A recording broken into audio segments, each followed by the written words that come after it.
Hello everybody. Today I am going to be talking briefly about this game called Mindwave, which popped up on Kickstarter recently and has already hit its backer goal and then some. There was a demo that was released for the game alongside the Kickstarter, and that is what I want to talk about primarily today. Hopefully to sell anybody on the game who was either not very sure about it or hadn't heard about it up until now, because the more people interested while the game is still on Kickstarter, the more money that could be funneled to this very talented team of people. Mindwave is described as a fast-paced cerebral microgame frenzy for PC, where you experience the minds of the game's characters in rapid-fire collections of microgames, combining the gameplay style of the WarioWare series with narrative elements. The premise of Mindwave the story is that the main character, a girl named Pandora, has gotten a ticket for the Mindwave tournament, which is held by a corporation that created the Mindwave game in this broader universe. Having gone to the skyscraper at the center of Blackout City, Pandora now needs to ascend up the tower through floor after floor, going against different characters and their set of themed microgames based off of the memories and feelings they have that Pandora herself experiences by connecting her mind to her opponent's minds with the Mindwave game itself. The Kickstarter demo for Mindwave only has one floor, as in one set of themed microgames besides for the tutorial microgames, seemingly themed after the main character's aesthetic, though you are also granted a very brief opportunity before the actual microgame sequence occurs, where the player is able to talk with other people waiting for the games to start. The gameplay of Mindwave itself is really just WarioWare, but it's WarioWare done in a way that is very aestheticized and placed within this broader narrative skeleton in a way I find a lot more memorable than WarioWare itself. The microgames in the demo are all really fun, and they do a very good job of being easy to immediately understand, but also easy to mess up on if you are rushing too much or not really paying attention or just get caught off guard by their existence sort of popping up really quickly, especially later into the endless mode that the demo has, where the difficulty will scale over time and you'll have less time to complete the microgames. That's all I have to say as far as the gameplay goes. There is more I will be able to say when a full release is around the corner,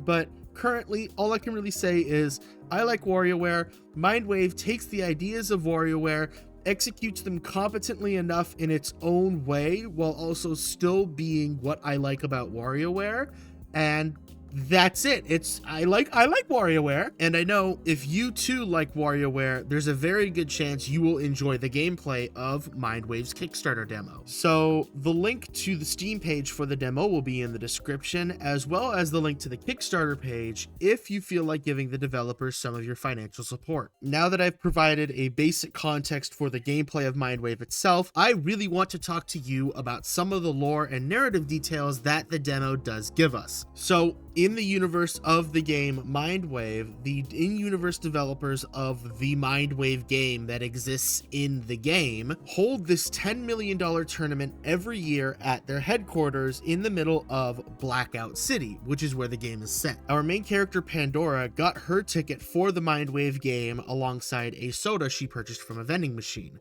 although another character describes that they got their ticket from a pill bottle they picked up at a pharmacy, implying that the broader company which actually produces Mindwave has enough influence within Blackout City that any form of commerce offers the opportunity for somebody to get a ticket to this annual Mindwave tournament. And this itself implies that the company which produces Mindwave has some kind of grand influence over Blackout City itself, if, by all places, a pharmacy gives you the opportunity to actually get a ticket for this annual tournament they hold. Like, what company has that power? Or rather, what company should have that power? Mindwave is described to be so popular of a game that schools in this universe have dedicated teams towards playing Mindwave. Schools having teams for Mindwave, alongside arcades being mentioned as having Mindwave in them, which leads to those arcades being considered consistently packed,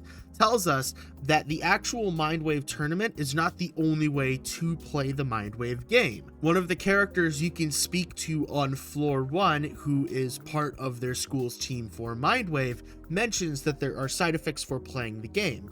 One of the mentioned side effects is your brain tricking you into thinking that someone else's memories are your own if you experience them often enough. Which, yeah, that makes sense. Humans as is can already convince themselves pretty easily that things that didn't happen to them actually did.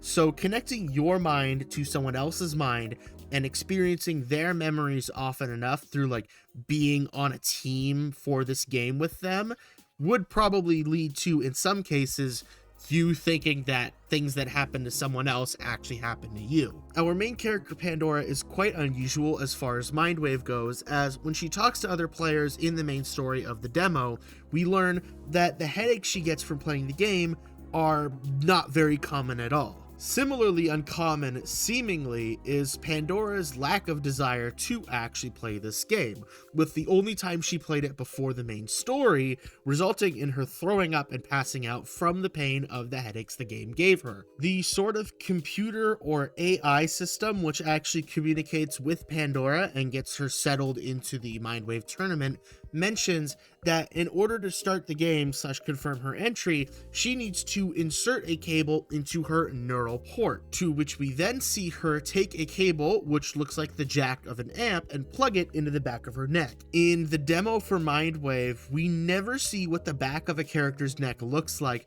nor do we see the port that the cable actually plugs into. I don't know why the demo would hide this, but the language doesn't emphasize the cable as being what connects people to the game, but the cable plugging into a neural port. Seeing as Pandora doesn't really have much of an interest in playing Mindwave, it's a little weird to assume that she might have intentionally gone out of her way to get a neural port installed in order to be able to play the game, which generally leads me to believe that in this universe, all citizens of Blackout City are either born with or have to get a neural port installed. Like maybe there's some broader technology that makes use of the neural port, and Mindwave is just one example of something that takes advantage of this neural link. I could see this explaining why the game Mindwave is so popular in universe / why there are schools that have dedicated teams for the Mindwave game. If the Mindwave game requires a neural implant to play, then assumedly that barrier to entry needs to be removed for most people in some form if they want the game to be popular. And, you know, like with what I mentioned with Pandora beforehand, the most logical answer in my head is that this is a universe where everybody just has this implant already installed. There's not too much like concrete world building and lore to chew on, but what has been introduced asks a lot of questions and in general just makes me wish there was more game to play. You know, you guys at Hollowhammer, you are doing fantastic work right now, but unfortunately I am mad at you guys because I just wish the full game was done and released right now so I could sit down and play it all in like a single night or two. You know, that is how much this has gripped my mind. That is how much these questions that you are making me ask with just the start of the game in this demo interest me. Guys, I really like the demo for Mindwave, okay? I am so unbelievably excited for the main game that if I could single-handedly fund its development and get a finished copy into my hand within 3 to 6 months, I would take out a mortgage to do so. I love how cohesive and sketchy and kind of grimy and edgy the art style is. I love just how many art styles are on display, like with the sheer amount of different visuals that the microgames for Abby's Floor uses. I'm gonna give a shout out to Dorcas64, who actually made the music for the Mindwave demo and will presumably be the or one of the composers on the final Mindwave product. The song that's playing is the Floor 1 theme from the demo, and I just love how low-key of a vibe this specific song is. I really like the song that you made for the Kickstarter trailer. I really like Although the Sky. It is so unhealthily catchy. I feel like my teeth are gonna rot from how sweet it is, and just with how much I keep dipping to listen to the song. It is crazy. It is living rent-free in my head, and I'm like, yeah, sure, I'll cook for you, I'll clean your dishes, just give me more of this stuff. Overall, the Mindwave Kickstarter demo is brimming with creativity, passion, and imagination, and I cannot think of an indie game I am more excited for in the near future. What really tickles my fancy above all with Mindwave as a concept isn't necessarily the amount of art styles on display, or just like the very cohesive sense of style it has, or even really how fun and frenetic the microgames are. Rather, it's the potential for storytelling that the narrative format offers. I love the idea of implying characterization through the actual theming and the context of the microgames that you play on every floor, where you go against a different character and jack straight into their mind and, you know, use their memories and their feelings and their thoughts as a basis for said microgames. For what is, I think, the first game that this specific arrangement of people are making together, I am stunned at the sheer quality on display in the demo that they have released. And I am so